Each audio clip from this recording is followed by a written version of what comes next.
जय हिंद दोस्तों, आप सभी का स्वागत है आपके परिवार की और स्टडी ऑनलाइन क्लासेज में। आज के हम इस वीडियो में देखेंगे class 10 NCERT book chapter number 8.1 के बारे में।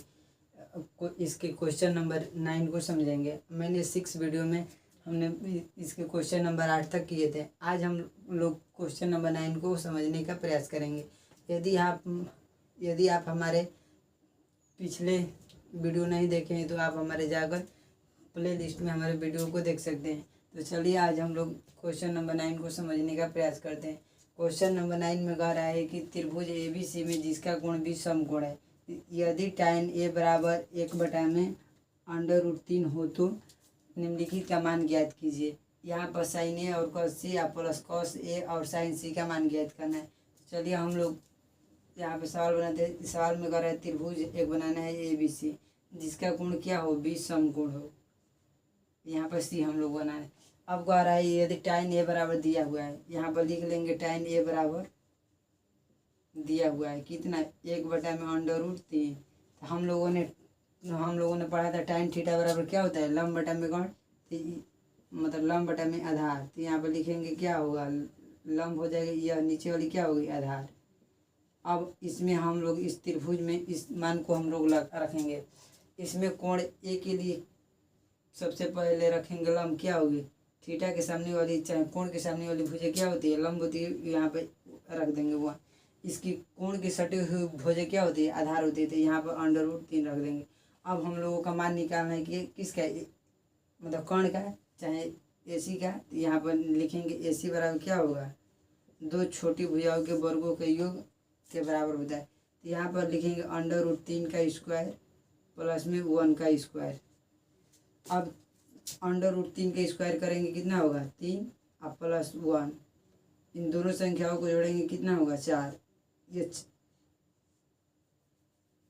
ये हो जाएगा 2 का। तो कोण का मान कितना निकाला, 2।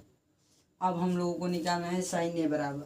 तो यहाँ पर हम लोग निकालते हैं sin A बराबर, sin A बराबर कितना होगा, तो हम लोगों ने पढ़ा था लंब बटा में कोण।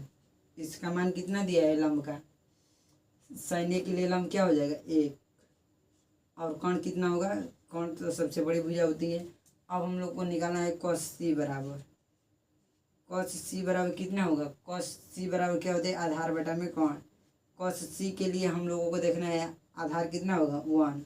इसकी सटी हुई भुजा क्या होती है, 1। अब यहाँ पर लिखेंगे कोण कितना है, 2, तो यहाँ पर 2 लिखेंगे। अब हम लोगों को निकालना है cos A बराबर। यहाँ पर लिखेंगे cos A बराबर कितना होगा, आधार बटा में कोण। cos A के लिए अब देखेंगे कितना है आधार, तो इसकी सटी हुई भुजा क्या है, √3 है। तो यहाँ पर लिखेंगे √3 बटा में कोण का मान कितना होगा, 2। अब हम लोगों से कह रहा है क्या, sin C बराबर, sin C का मान निकालेंगे। sin C बराबर कितना होगा, sin C के लिए पहले यहाँ पर लिखेंगे क्या होगा, लंब बटा में कोण। sin C के लिए लंब क्या होगा, sin C के सामने वाली भुजा क्या है, √3, और कोण कितना है, 2, यहाँ पर लिख देंगे। अब हम लोग क्वेश्चन नंबर 1 को सब आसानी तरीके से कर सकते हैं। तो चलिए इस क्वेश्चन नंबर 1 को यहाँ पर लिखते हैं। यहाँ पर दिया है sin A cos C plus में cos A into sin C। अब जो इसके मान निकाले हैं उसमें इसको रख देना है। अब यहाँ पर रखेंगे sin A का मान कितना है, 1/2 इंटू कुछ नहीं है तो गुणा, और cos C का मान कितना है, 1/2 प्लस यहाँ पे कितना है, √3/4, √3/2 इंटू sin C का मान कितना है, √3/2। यहाँ पे गुणा करेंगे कितना होगा, 1/4 प्लस यहाँ पे कितना होगा, 3/4। इन दोनों संख्याओं को हम लोग एलसीएम निकालेंगे, कितना आएगा, 4 यानी 4। इनसे भागा देंगे तो 1 + 3 होगा। इन दोनों को जोड़ देंगे कितना होगा, 4 बटा में कितना होगा, 4, या 4 से 4 कट जाएगा, कितना होगा, 1। आंसर कितना आ गया, 1। एक नंबर का आंसर कितना है, 1। देखिए इसको समझते हैं एक बार और। सबसे पहले हम लोगों ने यह पाइथागोरस प्रमेय लगाकर यहाँ पर लिख लेते हैं, पाइथागोरस प्रमेय से, पाइथागोरस प्रमेय से पाइथागोरस प्रमेय लगाकर हम लोगों ने इसका कौन निकाल लिया। कौन निकाल कर हम लोगों ने साइन ए कॉस सी और कॉस ए साइन सी जो सवाल में दिया है उसका मान हम लोग निकाल लिए और उसी का मान इस सवाल में हम लोग पुट कर दिए। तो पुट करने के बाद को इंटू मतलब कॉस सी का मान कितना है 1/2 यहाँ पर लिखे प्लस है तो प्लस कॉस ए का मान कितना निकला है √3/2 और साइन सी का मान कितना निकला है √3/2। अब हम लोग इसमें दोनों को गुणा किए कितने होगा 1 नीचे के नीचे गुणा किए 4 ऊपर के ऊपर से गुणा करें 3।